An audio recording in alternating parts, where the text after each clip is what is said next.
నమస్కారం, NS news కి స్వాగతం. నా పేరు ఉషా. ముందుగా ముఖ్యాంశాలు. హుజూరాబాద్ శివారులో ఏర్పాటు చేయనున్న డంపింగ్ యార్డ్కు వ్యతిరేకంగా అన్ని పార్టీల నేతలు, ప్రజలు ఒకే వేదికపైకి వచ్చి తీవ్రంగా నిరసన వ్యక్తం చేశారు. ఈ యార్డ్ల వల్ల పర్యావరణ కాలుష్యం, ఆరోగ్య సమస్యలు పెరుగుతాయని ఆందోళన వ్యక్తం చేశారు. రోజుకు భారీగా చెత్తను దహనం చేయడం వల్ల విషవాయువులు వెలువడి ప్రజల ఆరోగ్యానికి ప్రమాదమని పేర్కొన్నారు. దీనిని అడ్డుకోవడానికి ధర్నాలు, దీక్షలు, నిరసనలు చేపడతామని తీర్మానించారు. హుజూరాబాద్ పట్టణానికి అతి సమీపంలో మరియు సిర్సబెల్ గ్రామంలో కౌన్సిలర్లకు, సర్పంచ్లందరూ కూడా పేరు పేరున ధన్యవాదాలు తెలియజేస్తూ, గత సంవత్సరం కూడా మేము మా గ్రామ ప్రజలందరూ కూడా ఇది యార్డు పడదని కొట్లాడుతూ ఆర్డీఓ గారికి వినతిపత్రం చేయడం జరిగింది. అలాగే కలెక్టర్ గారు కూడా వినతిపత్రం ఇవ్వడం జరిగింది. చాలా సందర్భాల్లో కూడా దీన్ని కొట్లాడడం జరిగింది.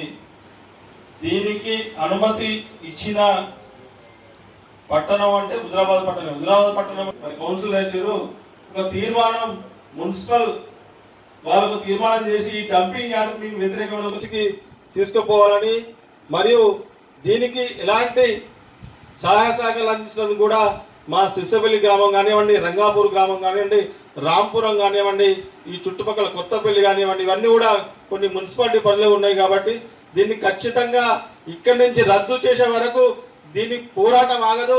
ఈ పోరాటానికి మన ఈశ్వరుని సార్ కానీ, ముఖ్యరాజు సార్ కానీ, ఇంకా ఇతర పెద్దలందరూ కూడా ముందుండి నడపడానికి మీ అందరూ కూడా ఎప్పటికీ సహకారాలు అందిస్తారని కోరుకుంటూ సెలవు తీసుకుంటున్నాను. జై తెలంగాణ. అందరూ అయితేనే అవుతుంది. ఇప్పుడు ఎమ్మెల్యే ఒక్కరు పోయాడు నిలబడిపోతే అవుతా, ఆయన 100 మంది పోతేనే అవుతుంది. అది కూడా మనం ఆలోచించుకోవాలి. దాని మీద మీరు అందరూ ఒకటి ఏకాభిప్రాయం చేయండి. అవసరం ఉంటే మనిషికి 5,000 10,000 వేసుకొని కూడా ధర్నాలు చేద్దాం, రోడ్లు బంద్ చేపిద్దాం. అప్పుడు ముఖ్యమంత్రి దాకా పోతుంది, దాన్ని బంద్ చేస్తారు అని నేను కోరుకుంటున్నాను. జై తెలంగాణ, జై హింద్. గట్కేసర్ నుంచి స్టేషన్ గన్పూర్కి వచ్చింది. స్టేషన్ గన్పూర్ నుంచి బై ఎలక్షన్ తర్వాత మన ఎమ్మెల్యే గారి నిర్వాహకం వల్ల ఇక్కడ వచ్చి పడ్డది. ఇప్పుడు ఉన్న ప్రజెంట్ ఎమ్మెల్యే వాళ్ళు. ఇప్పటికీ చెప్తా, నేను ఎక్కువసేపు సమయం తీసుకోను. టెక్నికల్ అంశాలు తీసుకుంటే ఇది ప్రాక్టికల్గా, లాజికల్గా వర్కౌట్ కాదు. నేను హైకోర్టులో కేసు ఇస్తా అని చెప్పినాను. వెళ్ళి హైకోర్టు అడ్వైజర్ అందరితో మాట్లాడితే ఇది ఆల్రెడీ సెంట్రల్ గవర్నమెంట్ నుంచి ఇష్యూ అయిన ప్రాజెక్ట్. ఇది మొట్టమొదటిసారిగా ఇండియాలో హుజూరాబాద్కి వచ్చింది. సింగపూర్ తర్వాత ఏదైతే ఎలక్ట్రిసిటీ ఫామ్ చేస్తున్నారో చెత్త నుంచి, ఆ సింగపూర్ తర్వాత ఇండియన్ గవర్నమెంట్ ఇస్తే తెలంగాణ నుంచి ఇప్పుడు మున్సిపల్ శాఖ మంత్రిగా ఉన్న రేవంత్ రెడ్డి దగ్గర ఈ ఫైల్ ఉంది. ఆయన నిర్ణయం తీసుకుంటే మాత్రమే ఇది పోతుంది. ఇంకో విషయము, ఆల్రెడీ అందరూ టెక్నికల్గా మాట్లాడేసారు. ఒకటే ఒక విషయం చెప్తా. నేను మొన్న ఒక 10 రోజుల కింద నేను అక్కడికి వెళ్ళినా. నేను జమ్మికుంట విలేకరులు కొంతమంది కలిసి పోయినాం. 6 గంటలకు మీరు ఒకసారి అక్కడికి పోండి. అక్కడ మా ఒంటి మీద పారిన స్మెల్ అనేది నెక్స్ట్ డే వరకు ఉంది. మేము స్నానం చేసిన సెంట్లు కొట్టుకున్నా పోలేదు. ఇక్కడ సమస్య ఏంటంటే ప్రతి ఒక్కరు భూముల రేట్లు అవన్నీ మాట్లాడుతారు, కానీ ఒకప్పుడు నల్గొండ ఫ్లోరోసిస్ ఎంత ఇబ్బంది పెట్టిందో ఈ హుజూరాబాద్ ప్రాంతాన్ని. ఇది మా ఊరు సమస్య కాదు, అందరూ సిర్సబెల్లి సమస్య అనుకుంటున్నారు.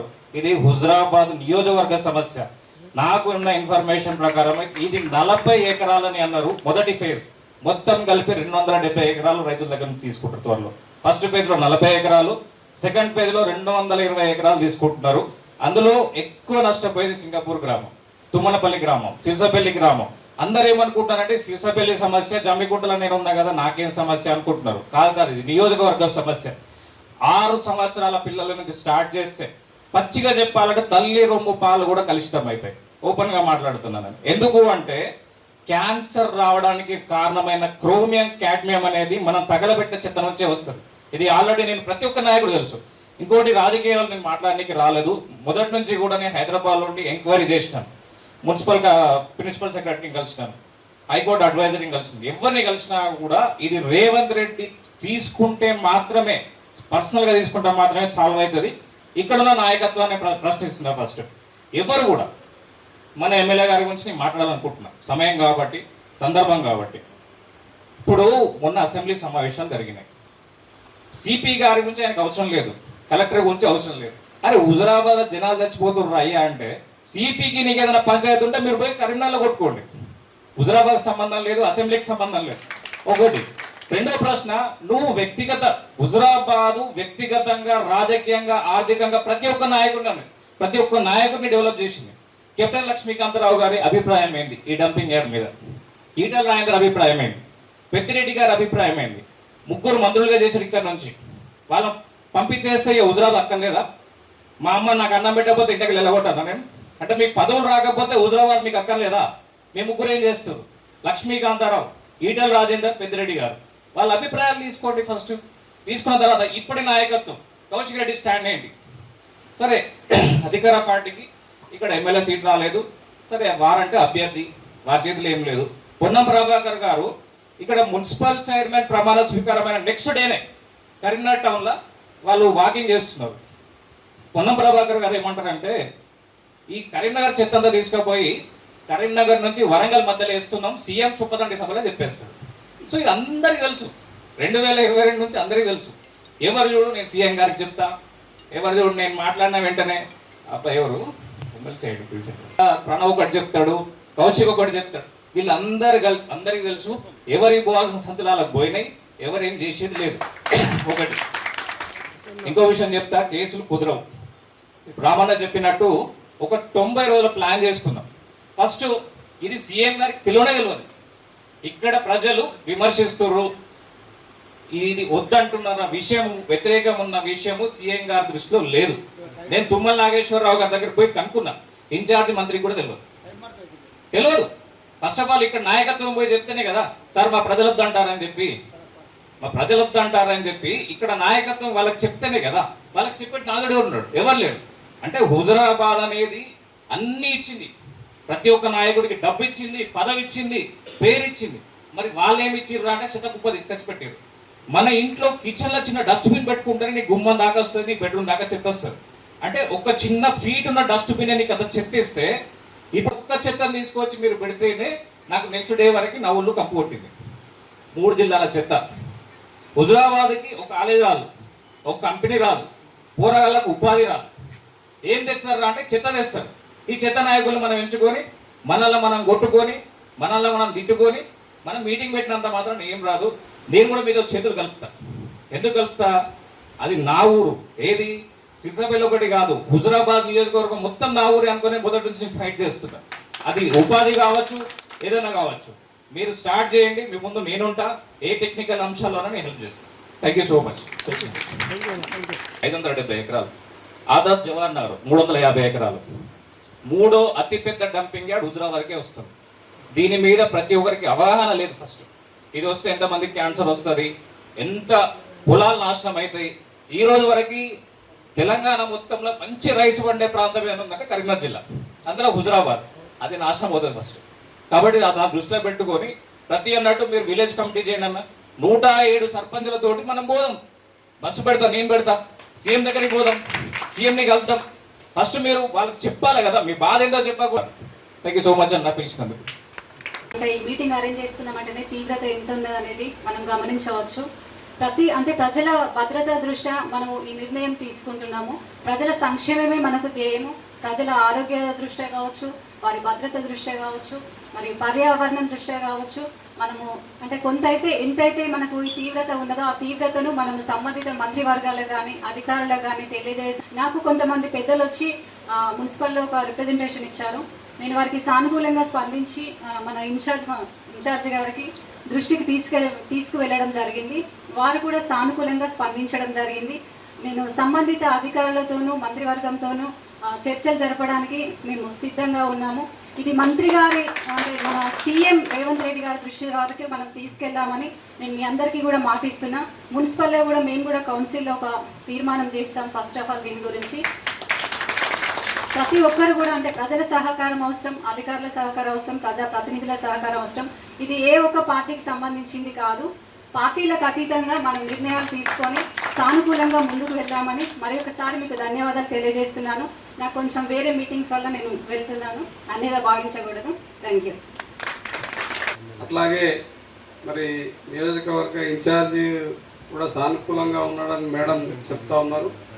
సరే ఏదేమైనా అందరూ కలిసి ఇవాళ ఏ ఒక్క పార్టీనో లేదా ఒక నాయకుడో చేస్తే అయ్యేది కాదు. మనం ఇక్కడ అందరం కలుద్దామని చెప్పి అఖిలపక్షం అని చెప్పి పెట్టుకోవడం జరిగింది. దాని వైపుగా మనందరం ఆలోచించాలని చెప్పి కోరుకుంటూ పల్లెపు హనుమంతరావు, మాది సిర్సపల్లి గ్రామం, హుజురాబాద్ మండలం. ఇక్కడ ప్రభుత్వం వేస్ట్ టు ఎనర్జీ అనే ఒక ప్లాంట్ని తీసుకురాబోతుంది.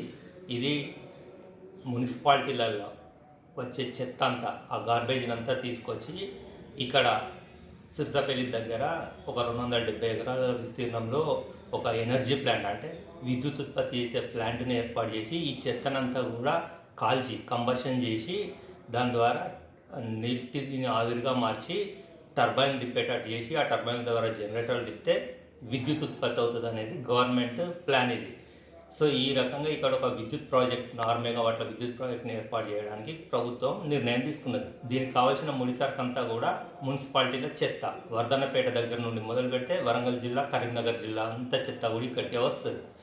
అయితే ఇక్కడ ప్రాబ్లం ఏమిటంటే పర్యావరణానికి జరిగే ముప్పు. అంటే ఎలాగంటే దీన్ని చెత్తను కంబషన్ ద్వారా మండించినప్పుడు వెలువడే వాయువులే మనకు ప్రధాన సమస్య కాబోతున్నాయి. ఈ నియోజకవర్గంలో ప్రధానంగా సిర్సపల్లి, పోరేడ్పేట, వెంకట్రాపల్లి ఇట్లా చూసుకుంటూ పోతే అన్ని గ్రామాలకు దాదాపు జమ్మిగుంట వరకు ఈ ప్రాబ్లమ్స్ ఉంటాయి. అయితే ఇవి గాలిలోకి వెలువడితే గాలి కాలుష్యం జరుగుతుంది, నీటిలో కలిస్తే జల కాలుష్యం జరుగుతుంది. సో ఇట్లా ఒక దీంట్లోకి వెళ్ళి వచ్చే ఒక ప్రమాదకరమైన ఒక గ్యాస్ ఏమిటంటే డయాక్సిన్. సో ఇదందరి పొల్యూషన్ కంట్రోల్ బోర్డులో పనిచేసే ప్రతి ఒక్క పెద్దకు కూడా తెలుసు ఈ డయాక్సిన్లు చేసే ప్రాబ్లమ్స్ ఏమిటి అనేది. ఇవి ఒకసారి డయాక్సిన్లు గాలిలోకి విడుదలైతే వీటిని తిరిగి మళ్ళీ రికవర్ చేసే టెక్నాలజీ ప్రపంచంలో ఎక్కడా లేదు. ఇది విడుదలైంది అంటే ఇది చేసే ప్రాబ్లమ్స్ ఎలా ఉంటాయంటే పశుగ్రాసం మీద పడ్డప్పుడు పశుగ్రాసాన్ని తిన్న పశువులోకి పోతే ఆ పశువు పాలు పిండుకొని మనం తాగితే మన రక్తంలోకి డయాక్సిన్లు చేరినప్పుడు రక్తం ద్వారా ఏ అవయవంలోకి అయితే వెళ్తుందో ఆ అవయవంలోని డిఎన్ఏ రిపేర్లోకి వచ్చి ఆ అవయవం క్యాన్సర్కి దారితీస్తుంది. అంటే అది లివర్కి డయాక్సిన్ లివర్లో ఉంటే లివర్ ఫెయిల్యూర్ అవుతుంది, కిడ్నీలో ఉంటే కిడ్నీ క్యాన్సర్కి గురవుతుంది, కళ్ళల్లో ఉంటే కళ్ళు క్యాన్సర్కి గురవుతాయి, బ్లడ్లో ఉంటే బ్లడ్ క్యాన్సర్ వస్తుంది. ఇలా రకరకాల క్యాన్సర్కి గురవుతాయి. ఇది గురైంది నేను చెప్పడం కాదు, మన దేశ సైంటిస్టులు చెప్పడం కాదు, ఇది ఆల్రెడీ జరిగిన సంఘటన, యథార్థ సంఘటన. ఎక్కడ జరిగింది అంటే ఇటలీలో ఒక కంపెనీ సిఎఫ్ఏసి అనే కెమికల్ ఫ్లోరిన్ ఉత్పత్తి చేసే కంపెనీ 1960లలో ఏర్పాటు చేస్తే ఆ కంపెనీలో తయారయ్యే ఈ సిఎఫ్ఏసి దీని పేరే ఫరెవర్ కెమికల్ అని ఉంటుంది. దాని పేరే ఫరెవర్ కెమికల్. అంటే ఒకసారి ఉత్పత్తి చేయడమే కానీ దాన్ని తిరిగి విత్డ్రా చేసే పద్ధతి లేదు. సో అది కంపోస్ట్ కాదు. అట్లాంటి కెమికల్ ఉత్పత్తి చేసినప్పుడు అక్కడ ఉద్గారాల ద్వారా ఆ ఏరియా ప్రజలందరూ కూడా ఇట్లాంటి క్యాన్సర్ వ్యాధులకు గురయ్యారు. క్యాన్సర్ వ్యాధులకు గురైతే అప్పుడు వాళ్ళు కోర్టుకు వెళ్ళినప్పుడు కోర్టు ఏమని తీర్పిచ్చింది 2018లో అంటే ఆ కంపెనీని బ్యాన్ చేయడమే కాకుండా కంపెనీ యాజమాన్యానికి 141 సంవత్సరాల జైలు శిక్ష విధించింది. ఇప్పుడు జరిగే ట్విస్ట్ ఏంటంటే ఈ కంపెనీ గ్లోబల్ టెండర్ పెట్టింది. బిడ్డింగ్ పెట్టినప్పుడు మన భారతదేశం నుండి వీవా కంపెనీ అనేది వీవా లైఫ్ సైన్సెస్ వాళ్ళు బిడ్డింగ్ చేసి ఈ కంపెనీని కొనుగోలు చేశారు. ఈ కొనుగోలు చేయబడిన ఈ కంపెనీ సామాన్ అంతా తీసుకొచ్చి మహారాష్ట్రలోని రత్నగిరి జిల్లాలో ఏర్పాటు చేయడం జరిగింది. అంటే దీన్ని బట్టి అర్థమయ్యేది ఏంది, ఇక్కడ పొల్యూషన్ కంట్రోల్ బోర్డు ఏం చేసింది, ఎట్లా పర్మిషన్ ఇచ్చింది. ఇటలీలో మిటేని నగరంలో ఉన్న ఈ కంపెనీ బ్యాన్ చేస్తే అక్కడ ప్రభుత్వం, అక్కడ కోర్టులు అదే కంపెనీని తీసుకొచ్చి ఇండియాలో ఎట్లా పెట్టగలిగారు. అక్కడ యాజమాన్యానికి 141 సంవత్సరాల జైలు శిక్ష విధిస్తే మరి మన ప్రభుత్వం ఇక్కడ ఈ కంపెనీకి వీవా యాజమాన్యానికి ఎట్లా పర్మిషన్ ఇచ్చింది. మహారాష్ట్రలోని రత్నగిరి జిల్లాలో ఈ ప్లాంట్ ఎందుకు ఏర్పాటు చేస్తున్నారు అంటే ప్రజారోగ్యం పైన పొల్యూషన్ కంట్రోల్ బోర్డులో పనిచేసే అధికారులకు ఏమాత్రం శ్రద్ధ లేదా. మరి ఇక్కడ హుజరాబాద్లో ఏర్పాటు చేసిన ఈ డంప్ యార్డ్ కూడా దేశంలోకి వెళ్ళా 3వ నంబర్ పెద్ద డంప్ యార్డ్. ఒకవేళ ఇది 3వ నంబర్ డంప్ యార్డ్, అతి పెద్దది. మొదటిది చెన్నై ఎయిర్పోర్ట్లో ఏర్పాటు చేశారు, తర్వాత 2వది మనకు హైదరాబాద్ జవహర్ నగర్లో ఏర్పాటు చేశారు. ఇప్పుడు ఇది 3వ నంబర్ 270 ఎకరాల విస్తీర్ణంలో ఏర్పాటు చేస్తున్నారు. వేస్ట్ టు ఎనర్జీ ప్రాజెక్టులు అన్నట్టు ఇవి. ఇట్లాంటి క్లిష్టమైన ప్రాజెక్ట్ ఇది అదానీ కంపెనీకి సెంట్రల్ గవర్నమెంట్ కేటాయించింది. మరి ఈ అదానీ కంపెనీకి కేటాయించబడిన ఈ కంపెనీకి పొల్యూషన్ కంట్రోల్ బోర్డు ఇంత నిర్లక్ష్యంగా వ్యవహరించి వాళ్ళు ఏమి అని సర్టిఫై చేసారు అనేది ఇక్కడ మేము డౌట్ అడుగుతున్నాం. డయాక్సిన్లు విడుదల కాకుండా ఎలాంటి జాగ్రత్తలు తీసుకున్నారనేదే మేము ప్రధానంగా క్వశ్చన్ చేస్తున్నాం. ఇంకా గ్రీన్ హౌస్ గ్యాసెస్ ఎన్నో రకాలుగా విడుదలవుతున్నాయి, అవి ఓజోన్ పొరను ఇప్పటికే దెబ్బతీస్తున్నాయి అని ప్రపంచ దేశాలని గగ్గోలు పెడుతున్నాయి. అయినా కూడా ఓజోన్ పొర ఛిద్రమవుతున్నా కూడా ఇప్పటికీ భూతాపం పెరిగిపోతున్నా కూడా మన ప్రభుత్వానికి ఏమాత్రం కూడా ఈ పర్యావరణం పైన శ్రద్ధ లేకుండా పోయింది. మరి ఈ వేస్ట్ చెత్తనంతా కూడా ఎట్లా డికంపోజ్ చేయాలనే ప్రక్రియ మీద ఆలోచన చేయాలి. కానీ దీన్ని కంబషన్ వేడి చేసి దీన్ని అంతా కాల్చి ఆ కాల్చిన బూడిదనంతా కూడా బయటికి తీసుకొస్తే రేపు ఇవాళ ఢిల్లీనే ఈ స్మాగ్ వల్ల ప్రాబ్లమ్స్ వస్తున్నాయి. ఒక మనిషి ఇంకో మనిషికి ఎదురుగా చూసుకోలేక వెహికల్స్ యాక్సిడెంట్ జరుగుతున్నాయి. మరి అట్లాంటి స్మాగే ఇక్కడ వాటర్ కూడా ఎవాపరేట్ అవుతూ ఉంటుంది. దీంట్లో అట్లాంటి స్మాగే మరి ఇక్కడే వచ్చేది ఉంటే మనకు పంటలు ఎట్లా పండుతాయి? మనకు తర్వాత ఈ రోడ్ మీద ఒక మనిషికి ఒక వెహికల్కి ఇంకో వెహికల్ కనబడక బోలెడ్ యాక్సిడెంట్లు అవుతా అంటే మరి ఇవన్నిటికి బాధ్యత ఎవరు తీసుకుంటారు? మరి ఇట్లా పర్యావరణంలో వచ్చే వివిధ మార్పుల వల్ల ఇక్కడ జరిగే వ్యవసాయం అంతా ఎడిపోవాలి. పండ్ల తోటలు ఉంటాయి, పండ్ల తోటలలో పాలినేషన్ జరగదు. వరి పంట ఉంటుంది, వరి పంట పూత దశలో ఈ పొల్యూషన్ వల్ల అది పాలినేషన్ జరగదు. పంటల దిగుబడులు విపరీతమైన తగ్గిపోతాయి, ప్రజా ఆరోగ్యం దెబ్బతింటుంది. ఇప్పటికే పంజాబ్లో ఒక క్యాన్సర్ ఎక్స్ప్రెస్ ట్రైన్ అనేది ఉంటుంది. అది పంజాబ్ నుండి మొదలు పెడితే జోధ్పూర్ వరకు వెళ్ళి కీమోథెరపీ చేయించుకున్న పేషెంట్లను తిరిగి తీసుకొని వచ్చే క్యాన్సర్ ఎక్స్ప్రెస్ ట్రైనే నడుస్తుంది. మరి అట్లాంటి క్యాన్సర్ ఎక్స్ప్రెస్ తెలంగాణలో కూడా హుజరాబాద్ నుంచి వెళ్ళి జోధ్పూర్కో లేకపోతే హుజరాబాద్ నుండి హైదరాబాద్ పోవాలన్నా, లేకపోతే హుజరాబాద్లో ఏదైనా క్యాన్సర్ హాస్పిటల్ పెట్టాలనుకుంటున్నారా? మరి ఇదంతా ఎటు దారి తీసుకున్నది? దయచేసి ప్రభుత్వం దీన్ని విరమించుకోవాలి ప్రాజెక్టును. లేదంటే జనావాసాలు లేకుంటున్న ప్రాంతాలలో 10 కిలోమీటర్ల రేడియస్లో ఎక్కడ జనావాసం లేని ప్రాంతాలలో ఇట్లాంటి ప్రాజెక్ట్ని ఏర్పాటు చేయాలి. కానీ పూర్తిగా తీసుకొచ్చి సిటీలో పెడతానన్న అనుకోవడం ఇది పొరపాటు అవుతుంది. దయచేసి ప్రభుత్వం దీన్ని త్వరగా రద్దు చేయాల్సిన అవసరం ఉంది. ఒకవేళ రద్దు చేయకపోతే చాలా తీవ్రంగా ఉద్యమం చేయాల్సి వస్తుంది. తెలంగాణ ఉద్యమం ఏ స్థాయిలో చేసినామో అంతకన్నా రెట్టింపు స్థాయిలో హుజరాబాద్ ప్రజలు ఈ నిరసన చేయడమే కాదు ఉద్యమం చేస్తారు. ఉద్యమం చేయడం ద్వారా మాత్రం నాయకులకు చెడ్డ పేరు వస్తుంది. ఆ చెడ్డ పేరు దయచేసి మీరు తగ్గించుకోకండి. బండి సంజయ్ గారు దయచేసి దీని మీద దృష్టి పెట్టాలి. కేంద్ర హోంశాఖ మంత్రి గారు ప్రధానమంత్రి గారి దృష్టికి తీసుకెళ్లాలి. ఈ ప్రాజెక్టు సాధ్యమైన త్వరగా జనావాసాలకు దూరంగా తీసుకెళ్లి దూరమైన ప్రాంతంలో, జనావాసాలు లేని ప్రాంతంలో ఏర్పాటు చేయాలని నేను విన్నవించుకుంటున్నాను.